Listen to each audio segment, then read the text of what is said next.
My favorite books of the Bible happen to be the first book and the last book, because it seems like most of the stuff that happens in between those two books is either anticipated by the book of Genesis or remembered by the book of Revelation.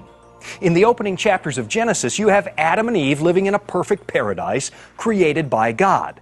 And then, because of sin, they're removed from the garden. They're removed from the tree of life, and they finish out their lives in a world that's been cursed. Because of their rebellion, they have to live with suffering and pain and death.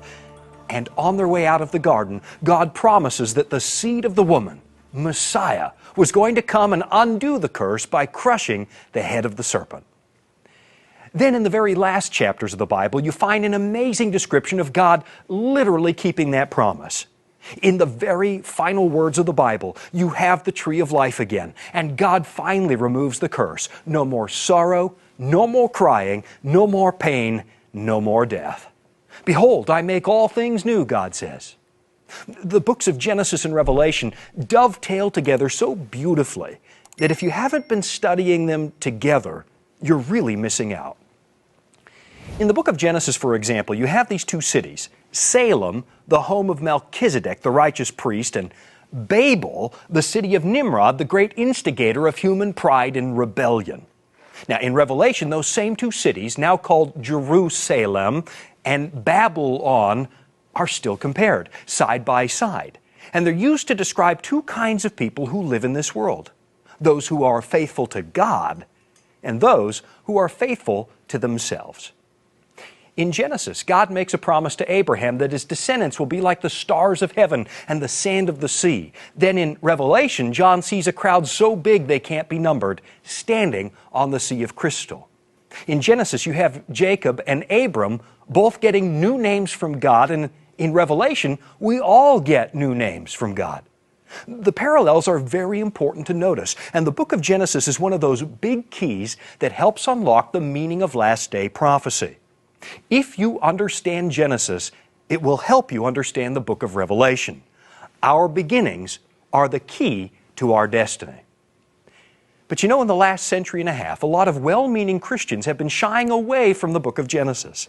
They question the creation account because of what they might have heard in a high school biology class. Or they spiritualize those stories so that they have a symbolic meaning and they're not thought of as history. So here's the situation that comes out of the 19th century. On the one hand, you have preachers like William Miller, lots of preachers like William Miller, pointing to the literal fulfillment of Bible prophecy. They prove quite convincingly that Jesus really is literally coming back, and coming back very soon. Then on the other hand, you have a growing movement of people who begin to question the creation account. And those two movements happen at roughly the same time. So the question is that a coincidence? Well, on today's episode, we'll begin to explore that idea. But just before we get to it, it's time right now for the Bible in the News.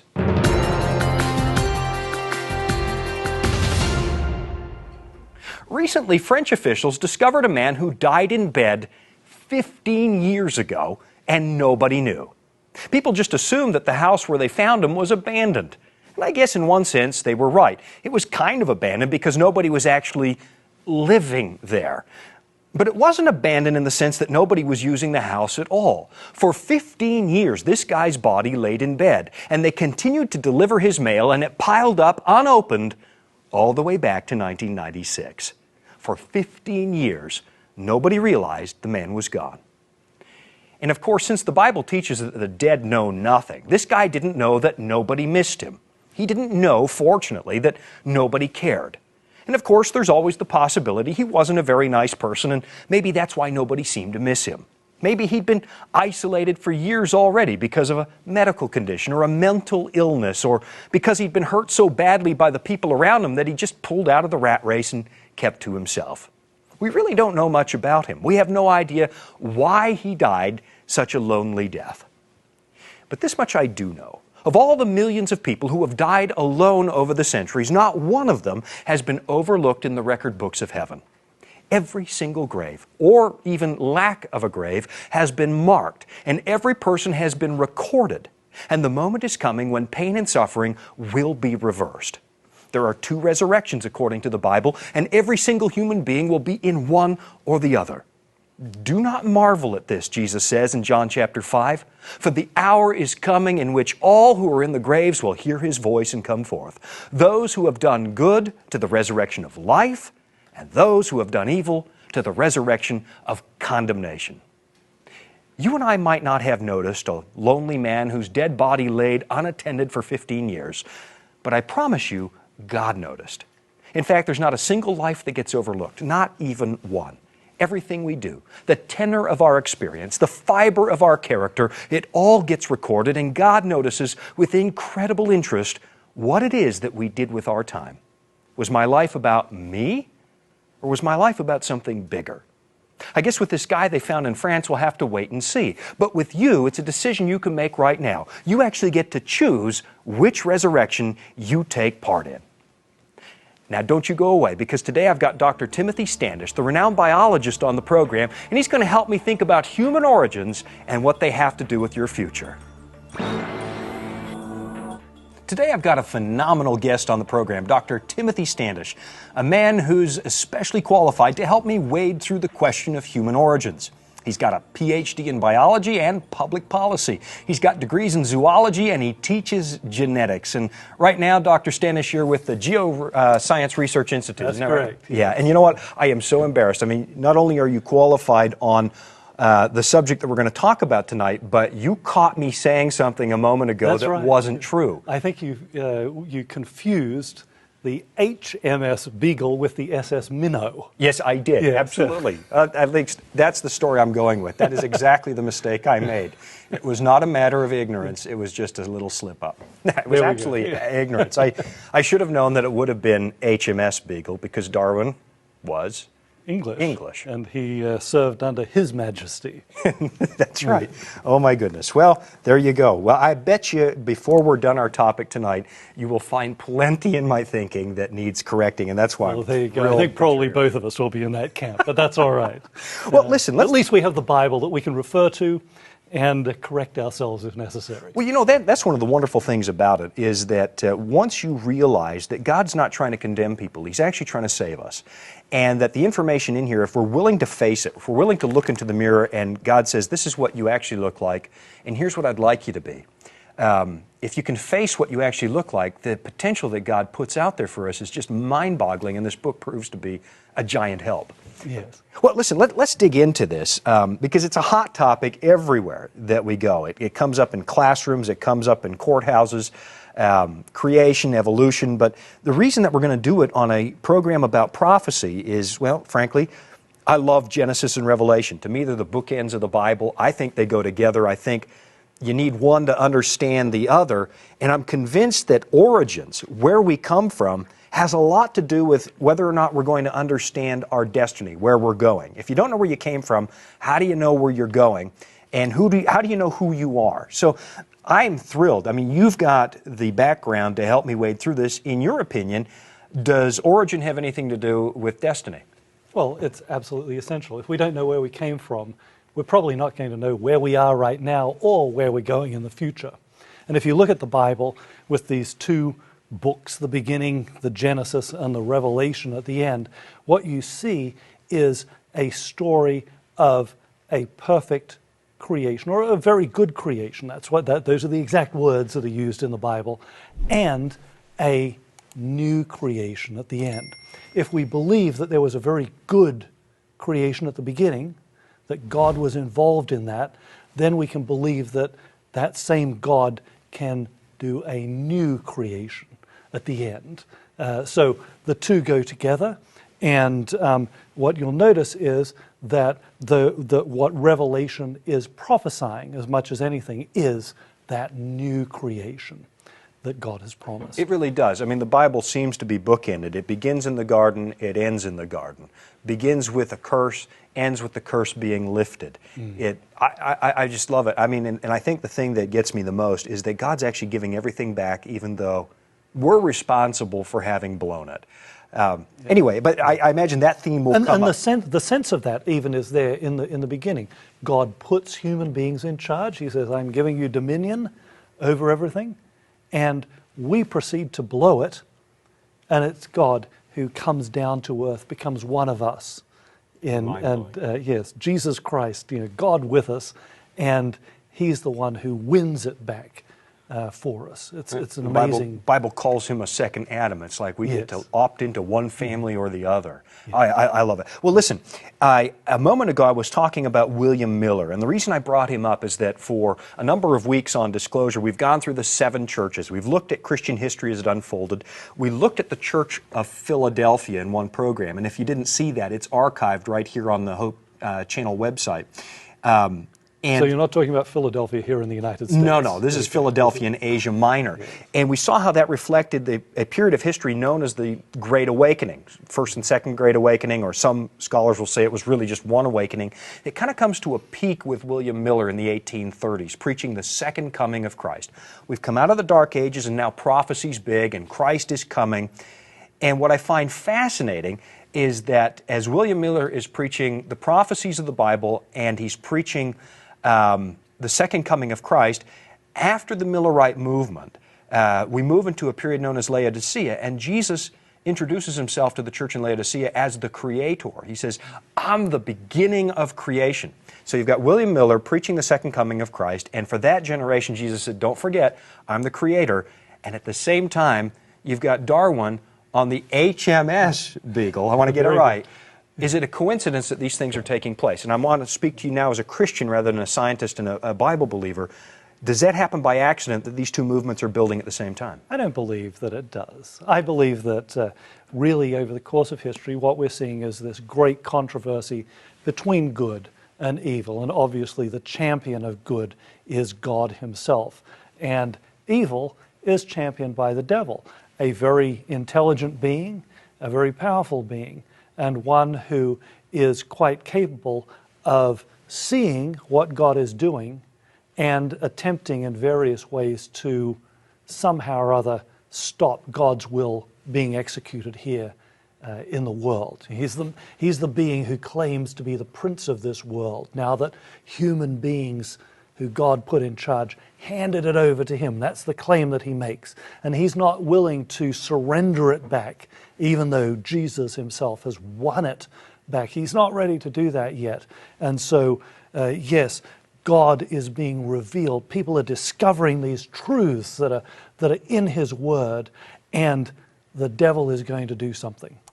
Yeah, absolutely. I think he's got to come up with something. If you look at the 19th century, I do want to get back to Darwinism, but all these isms explode on the scene. You've got Russellism, which comes up with another story for the second coming. You've got spiritualism, which tells a different story about death. And you've got Marxism, which has human beings creating paradise by their own work here on earth, and all these isms. Darwinism is one of them, but Darwin wasn't doing anything brand new, right? No, this didn't come out of thin air. I was just thinking about this. At the time of Christ, when He did come, the first advent, the devil more or less was using the same tactics. Do you remember when Paul went to Mars Hill, the Areopagus there in Athens? And in Acts 17, it tells us about that. It tells us the philosophers who he spoke with. And there were two major schools there. There were the Stoics and there were the Epicureans. And particularly the Epicureans, they believed in evolution. You can read what they wrote. They talk about the world and everything coming about by the random, unguided interaction of the atoms. And from this random interaction, the living things emerge as well. That sounds vaguely familiar. It does sound vaguely familiar.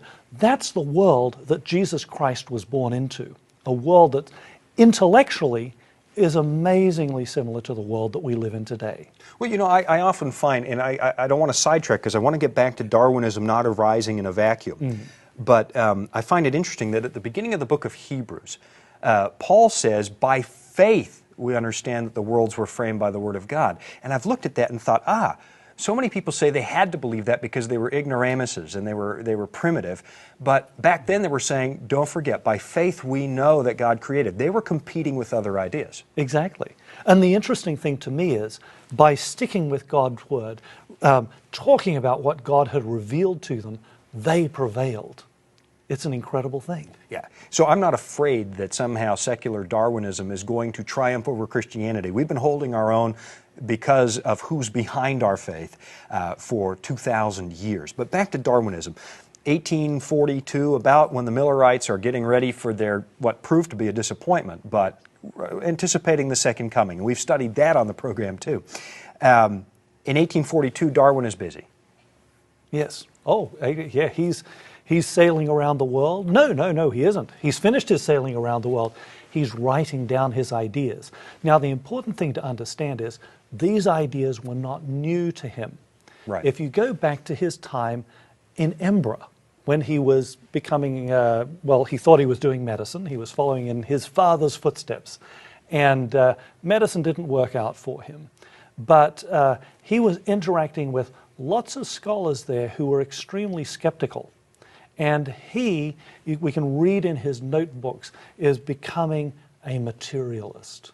Okay. And he says that about himself in his own notebooks. He sort of accuses himself of being a materialist. So he's very honest, is he? Oh yes, at least to himself. Now, he was also a very clever man, and I don't want to say this in a way that is disparaging. He was a very smart man. He knew how to play his cards. He knew who to interact with, and so on. So he had these ideas. The problem with being a materialist is you still have to account in some way for where everything came from. Right. So, for example, his great-grandfather, he came up with this slogan for himself, which essentially translates from the Latin as everything came from shells. Oh, that's what he believed. There were other theories of evolution before Darwin, but Darwin, he begins to formulate the idea of natural selection, working on natural variation in organisms, and that then leads into his theory that organisms could vary infinitely, essentially. You could take an amoeba, and through natural selection and natural variation in that amoeba, it would eventually turn into a giraffe, or a flamingo, or a sea anemone, oh, wow, or a Shawn Boonstra. Oh, well, yeah. I wouldn't doubt that my ancestors had very humble beginnings and that we were amoeba-like. In some ways, we still are amoeba-like. This idea takes root. Miller's idea takes root because to this day, people are still preaching an imminent return of Christ, which was not the idea. And his ideas take root. Darwin's ideas take root.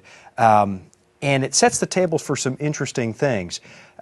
Christians over the next, well, I guess it's 1939, the Church of England takes on Darwin evolution as their official position. Eventually it makes its way into Christianity, and after our break, which is, I can't believe we're up against a break already, I want to explore the idea, if we try to reconcile the Darwinian theory with biblical Christianity, do we run into trouble? And that's the question I want to explore with you in just a moment.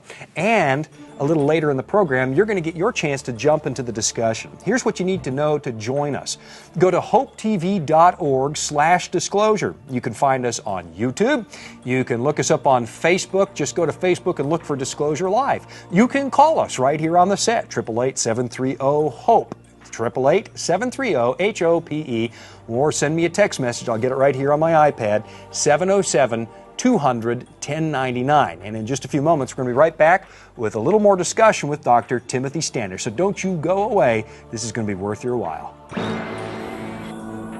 And we are back from our break. Don't forget, you can call us here on the set at 888-730-HOPE. That's 888-730-4673. Every time I do that, I sound like I'm on a telethon on PBS. Call the number now and donate. Actually, you could probably do that too. I don't think they would say no at Hope Channel if you called the number to donate. But you can also call to ask a question of Dr. Standish in a coming People segment. can donate a question as well. You can donate a question tonight, and ask your toughest questions. I want something that can't be answered. Actually, hey, you know what? That's I'm part of the Australian. problem, isn't it? You're going to get an answer. You just, we have two Commonwealthers on the set tonight. Neither of us is actually American. It's terrifying, isn't it? It is kind of terrifying. Well, listen, during the break, you mentioned a name to me, William Wilberforce, and I was interested in what you were saying and thought I'd ask you when we came back from the break to share it and broaden it a little bit, because Darwin not only had implications for people's scientific thought, it had implications on the social world as Christians began to dabble in Darwinism, and the public at large began to dabble in it and accept these ideas. Exactly. What I was doing was I was going back and thinking about the statement that you made about the Church of England sort of adopting this idea of evolution and how things actually started out. You know, most people imagine that when Darwin came out with The Origin of Species, which was in 1859, that suddenly all of the church people just sort of jumped all over him and the scientific people stepped back and they were like, no, science has now triumphed over religion or something like that. Actually, the opposite was true. Many people, many theologians incorporated the idea of long periods of time and evolution into their theology. But there was an event that had occurred before this. And it was probably the greatest event in the history of the world when it comes to the emancipation of human beings. And this all came back to the Christian beliefs of an individual named William Wilberforce. Okay. He was a politician in England. What he did, based on his Christian beliefs and the Christian beliefs of the English people at the time, he argued for the elimination of slavery in the British Empire, okay, to their own cost, by the way. Right. This is before the Emancipation Proclamation or anything like that here in the United States. Without any war or anything like that, England and the empire eliminated slavery. Interesting. Over, you know, the largest empire, I believe, that's ever existed in the history of the world, emancipated all slaves in one fell swoop because of their beliefs about human beings, that we are all the descendants of Adam and so on. So it shouldn't be surprising that his son, Samuel Wilberforce, Bishop Samuel Wilberforce, argued against Darwinism. He was one of the actually relatively few religious leaders who went out on a limb with this. And there's a very apocryphal account of this debate that he had with Huxley, an individual named Huxley, Thomas Henry Huxley, right, in which Huxley is supposed to have made an idiot of him. The truth is, if you go back and look at the historical record, it looks suspiciously like that magnificent triumph by Huxley may not have happened at the time. It happened later on in the imagination of somebody. People have cared about this issue because of the impact that it has on human beings, what we think about humans, and how we will treat one another. Well, you know, and I find this interesting because I talk to a lot of skeptics, and I find most skeptics good people, and many of them sincere and don't know the answers, but they'll often say, look at slavery. It's Christian thinking that creates slavery, and it was cold secular reasoning that liberated people from it. These are people who obviously haven't heard of individuals like Livingstone, for example, David Livingstone. What was he doing there in Africa? He was there trying to eliminate the slave trade. That was an active part of his work there in Africa. Look, nobody's claiming that Christians have been perfect. Right. We all know that we as Christians are fallen human beings just like everybody else. And as a consequence of that, we have a huge amount to be ashamed of. Sure, we do. But that doesn't make Christianity right or wrong. The point is, when Christians follow the precepts of this book, we are better people for it. I think, and that is one of the keys. That's why it's so important for understanding destiny. We were created with a high purpose, and in spite of our sin, God still has a high purpose in mind for us through Christ. Yes. Let me ask you a question. As a scientist and a believer, if we were to try and reconcile Darwinian evolution and Christian belief, what kinds of problems do we run into in our Bible and in our thinking? Well, obviously, there are a number of different ways that Christians have tried to do that. There are three that we could talk about, and I don't know how much detail we can get into in each one of them. One of these ideas is called the day-age theory. Right. And in that, what happens is that story there in Genesis 1 and 2 of the 6 days of creation is turned into the story of 6 eons of time, essentially. I've heard this a lot. Yes. The fundamental problem with this idea is that basically you can't escape having death before sin. Right. And so what Paul, for example, says about well, not just Paul, but the wages of sin being death, and how through sin death came into the world, obviously doesn't make any sense. So the New Testament stops making sense. The idea of salvation, if sin didn't cause death and Jesus won this victory over sin, I mean, what exactly was he doing up there on the cross? It doesn't, how does this all work together? It stops making sense. Right. There's a key prophetic passage in 1 Corinthians where Paul says, the hope that we have in the future is that Jesus rose from the dead, and that why one man sin came into the world, he's conquered it. If I'm hearing you right, if we believe that death existed before sin, then God actually created death as part of our existence, and the only thing he's reconciling at the cross is his own mistake. Presumably, yes. Yeah. I mean, I don't believe that. I want to be clear that that is not the position that I hold. But other ideas have to do with things they're different flavors of the same thing. But there's an idea of progressive creation, where God sort of steps in and he creates something, and he's sort of adding to things and tinkering with things, if you want, until we get to the point where we are today. And but again, you have death before sin. Yeah. Then you have the idea of theistic evolution, which also incorporates death before sin. And that's pretty much like straight-out normal Darwinism. For some reason or other, this death-driven process of Darwinian evolution happens to be the divinely inspired method that God uses to bring all the creation to fruition. But what does that say about God? I mean, one of the big prophetic themes is the question over the character of God. Lucifer questions his character. What kind of God is this? Is he fair and just? I mean, the books are open so people can settle that question. If God used theistic evolution, if that's the way it worked, what did he create? What does it say? I mean, we have to suffer our way up the ladder? Well, that does make me wonder a lot about salvation. We've been talking about the idea of, there's the idea of the new creation there in Revelation. Well, if it took billions of years the first time around, how many deaths do you and I have to die before we're better people? Oh, exactly. Here's a quick question. I know we have to take a break. I'm actually going to cough right on the air. There you go. That was a good cough. That was a good one. Yeah. You're a microbiologist. You might be interested in that. But the question I want to ask you, and we might have to come back to it after the break, was there actually an Adam? Was Adam a real person? I believe there was. Jesus Christ believed there was. Yeah, no first Adam, no second Adam.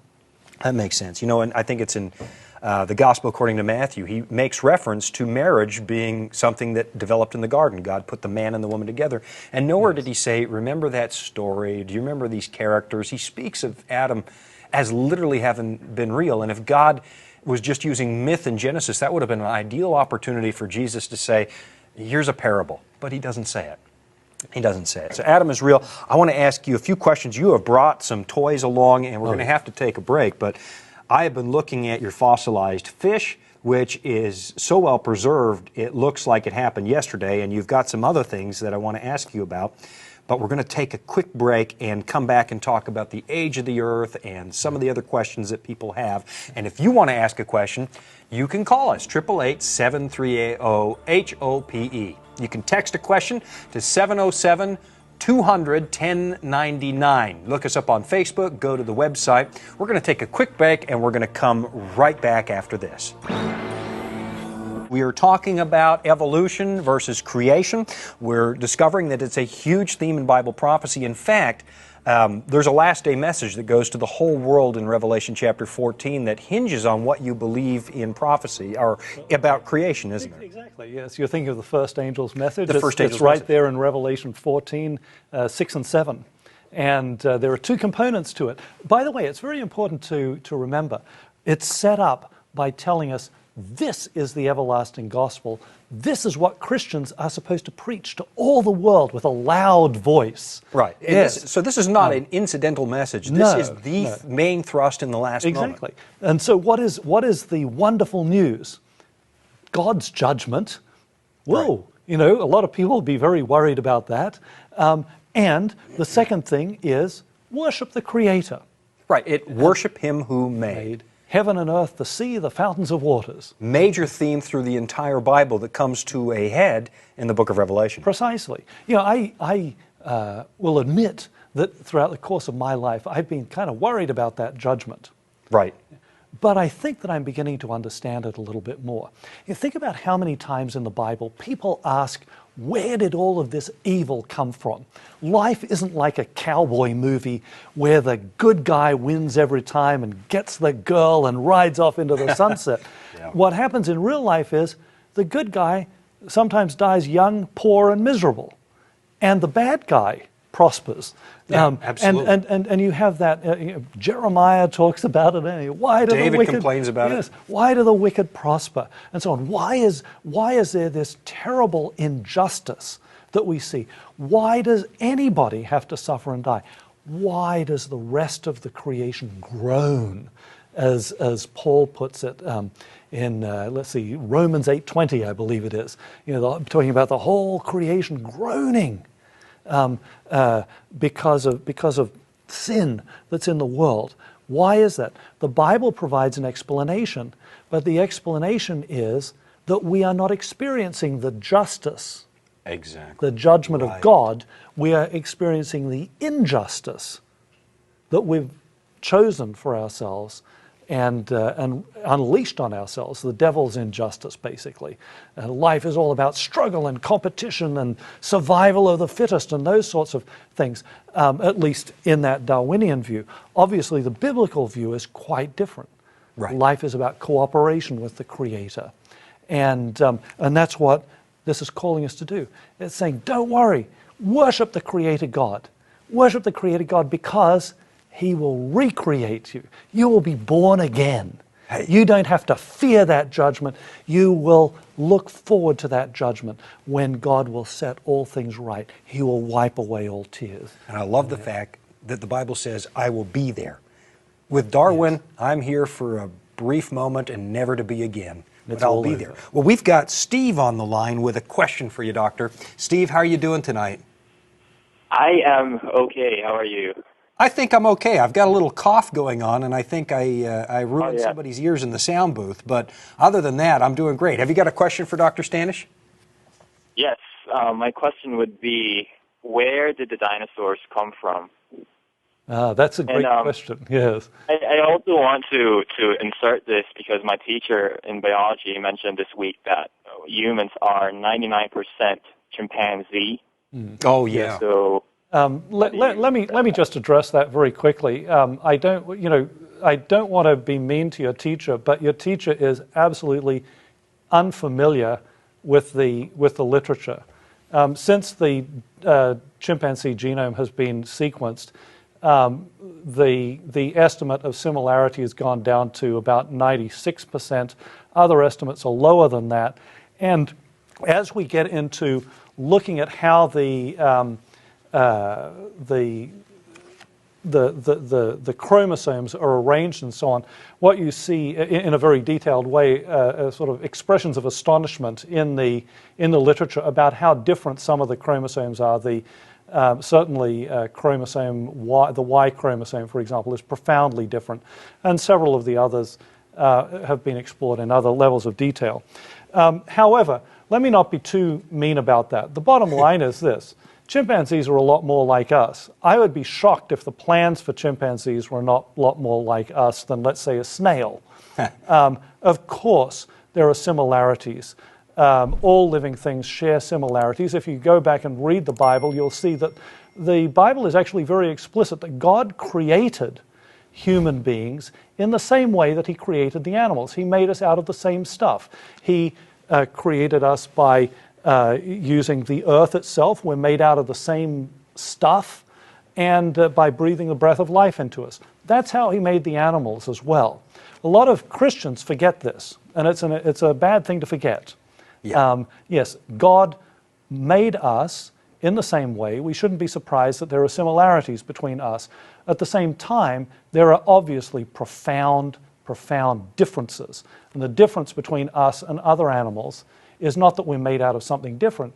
It's that God made human beings in His own image. and gave us the responsibility of caring for the rest of creation. Let's take, Steve, you also asked about dinosaurs, but before we get to them, I want to look at your toys for a moment. Okay. And we will get back to that question, where do the dinosaurs come from? Well, But it just so happens that I have a couple of fragments of dinosaur bone here with me. The reason that I bought them is that one of the biggest questions that people have about dinosaurs is, when did they exist? And the current theory is that they all went extinct about 65 million years ago. The problem is that recently there has been soft tissue found in some dinosaur bones. Oh, no kidding. And yes. That's very resilient tissue. Well, that is very resilient tissue. We know experimentally that soft tissue doesn't last that long. You can do this experiment at home, by the way, with a chicken egg or something. Put it into vinegar, leave it for a while. You'll see that it's actually kind of a rubbery material that's left behind. That stuff doesn't last that long. Experiments have been done so that you can tell how old bodies are and so on. 65 million years? No, that's out of the question. It makes these bones look actually remarkably young. I'm shocked that it could last for thousands of years, to be honest with you. Sure. So there's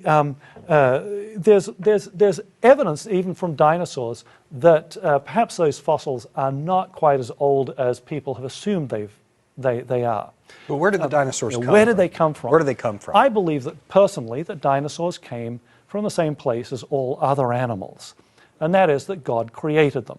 If you look at dinosaurs, they're not all big vicious things like T-Rex or something like that. What they are animals that are very similar to other animals. They're very well adapted to the environment that they live in. Many of them were vegetarian. They're not all huge. I mean, some of them are as small as a turkey, basically. Right. It's only the exceptional ones that are huge T-Rex things. That's why we get so excited about them. So I believe that, like mammals or birds or whatever, dinosaurs were created, and that they were beautiful creatures, and that after the fall, obviously things started going wildly wrong.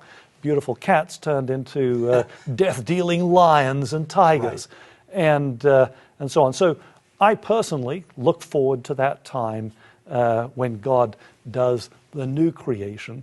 And I really hope that there'll be some dinosaurs there to study, that he won't leave those off the list. Me too. The one exception being Barney the dinosaur, because I don't think anybody could handle him for all eternity. No, all of us who've had young children understand that, we understand what eternity is just to sit through that. Just to sit through Barney for half an hour, absolutely. You've got a few more fossils to show. Sure. We are going to have to take another break, okay, and some pictures to look at. One last thing. Let's just look at this fish.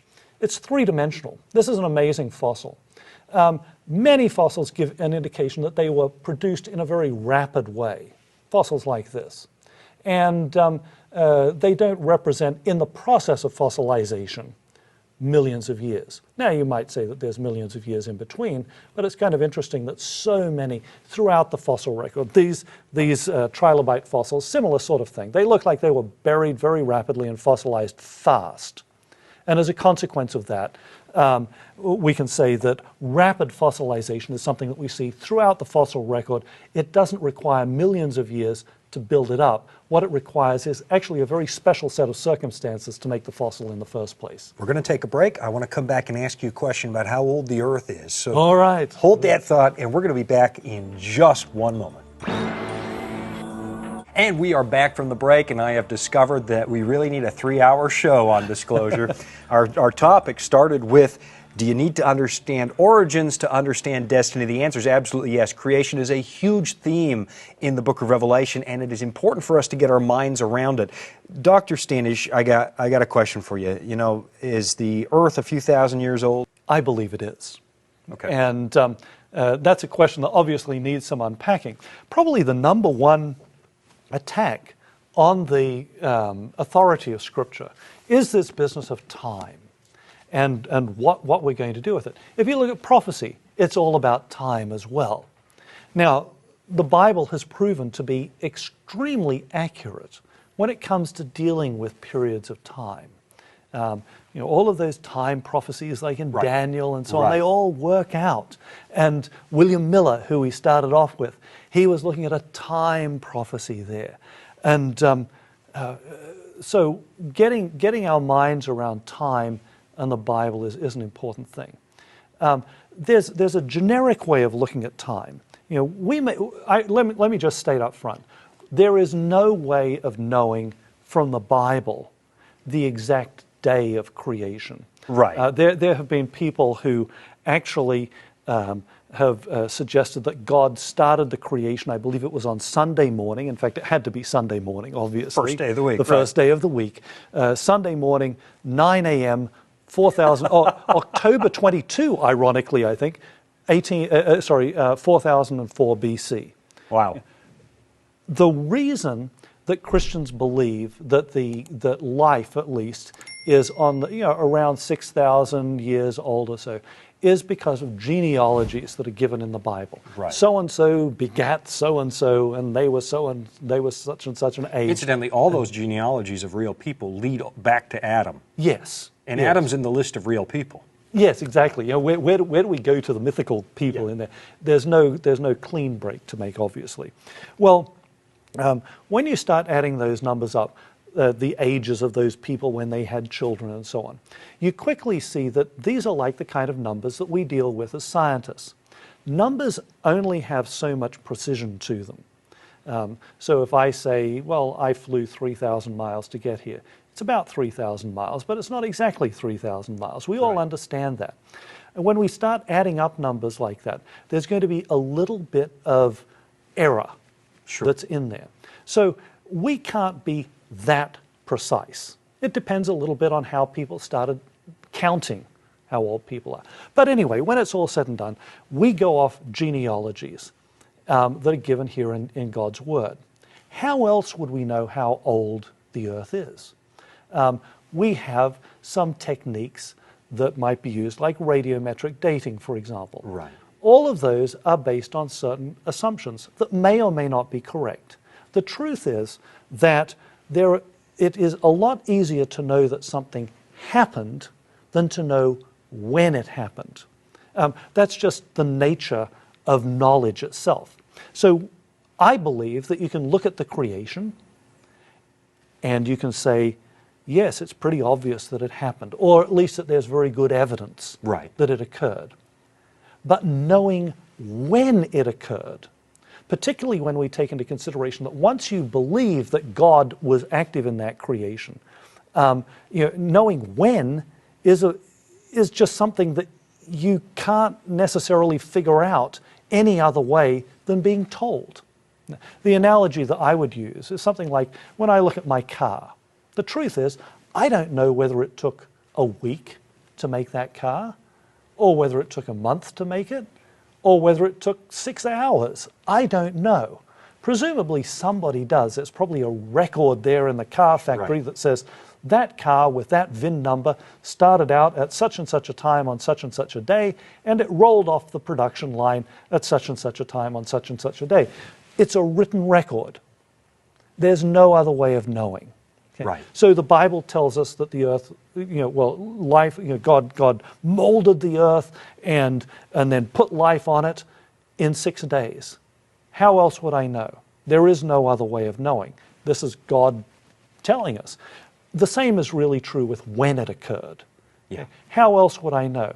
Well, the Bible gives me a written record that tells me approximately when that happened, but not exactly. One of the things I like about it is we have a lot of questions. We weren't there. Yes. And so we don't have any observational records of what God did. But the Bible says God's going to create the earth anew. Isaiah 65, Isaiah 66, 2 Peter chapter 3. He's going to make a new heavens and a new earth. Here's a question I want to ask you as a biologist. I mean, I can imagine artists are going to watch for God doing certain things. Physicists want to see what God does with light. In the moments we have left, what does a biologist want to watch God create? Well, different biologists have different obsessions. I want to know what God's going to do with the bacteria. Okay. It is so amazing what bacteria do. We forget things like, here's an interesting factoid for you. Human beings have more bacterial cells inside their body than they have human cells. And those bacteria are doing all kinds of things that keep us happy and just living our lives, not thinking about all of those bacteria that are coordinating their activities with ours. Yes, we help them out as well. We provide a beautiful, moist, and nutrient-filled environment in our gut. But it's not just in our gut, it's all over our body. We have these organisms that are living, and we're an ecology. And yet, every now and again, we know of a bacterium that goes wrong in some way. Streptococcus, the strep bacteria. Normally, we live with it very, very happily. Occasionally, something goes wrong, and we get strep throat. For example, when these things go wrong, it's really bad. So I want to see what God does with these bacteria. I don't think I'm going to sleep nearly as well tonight as I thought I was going to. I'll be thinking about the fact that I'm mostly crawling bacteria. Well, only if you do it by numbers of cells. Remember that bacterial cells are a lot smaller than human cells, so we're bigger than them. Oh boy, I remember seeing a special one time about the microorganisms that live in your eyelashes, and I can't get that out of my mind. Well, but without them, we'd be so unhappy. I'm quite happy to have them there. I'm not so happy about thinking about it or knowing about it. But I can't believe we have run out of time for this evening. I mean, we have a few more thoughts coming up. Don't you run away. But I really want to thank you for coming in, bringing this fish. Incredible. It's preserved in its entirety, 3D, and I know you're busy and you're in high demand, and I just want to thank you so much for taking the time to come in and share the faith of a scientist. You're a scientist who knows what's going on and yet believes. Thanks so much. This is the most interesting thing in the world, so I love being here and talking about it. Thanks so much. Now, don't you go away. I'm going to be right back in a few moments with a few thoughts for you on where you come from and where you're going. We're a needy bunch as human beings because there's a lot of stuff we just can't live without. Now, some of our needs are purely physical. If we go without water or food, we can only survive for a matter of days or weeks. If we don't get oxygen, we only survive for a matter of minutes. There's some stuff that is absolutely essential to a purely physical existence. But there's other stuff we need if we want more than mere physical existence. We need things like love. We have this deep craving to be involved with other people. So much so that it seems like 95% of the songs we listen to are about falling in love, falling out of love, or being in love. There are very few people who doubt that love is a key component to living a high-quality life. But it seems the most profound need we have is to know that our lives actually mean something, that we're here for a reason. We want to know that when our lives are over, they were actually worth living. We want to know that someone out there knows our name and cares about what happens. And that need stems from the fact that we were created for a purpose. And that has got to be one of the biggest tragedies about the way we've been rewriting the story of human origins. We've managed to convince ourselves that our lives don't really mean anything. We're telling ourselves that we're just the result of some cosmic burp, a bunch of stardust that was hurled into space for no particular reason. You were born, you live, you die, and that's it. All there's to it. No wonder people live the way they do. Without a higher purpose, without a reason for our existence, we just try to fill our lives with stuff. We try to find ways to make ourselves mean something. We try to find fulfillment with stuff like entertainment or money or power or sex or even substance abuse. The way we've chosen to define our own existence has turned us into a dim shadow of what we used to be. But the Jesus who literally walked this earth nearly 2,000 years ago told us, in no uncertain terms, that He's literally coming again. And the prophecies of the Bible have proven century after century that He was absolutely right. Not one of those prophecies has ever been proven false. They've all been coming to pass. And we're down to just the last few things that have to happen before Jesus returns. The second coming is quite literal. And in the last few moments, just before Jesus comes, there's a message that goes to the planet. Fear God and give glory to Him, for the hour of His judgment has come, and worship Him who made heaven and earth, the sea and springs of water. The God who is coming is the same God who put us here in the first place. His greatest desire is to have us live in His presence. And that's the whole reason He made us in the first place.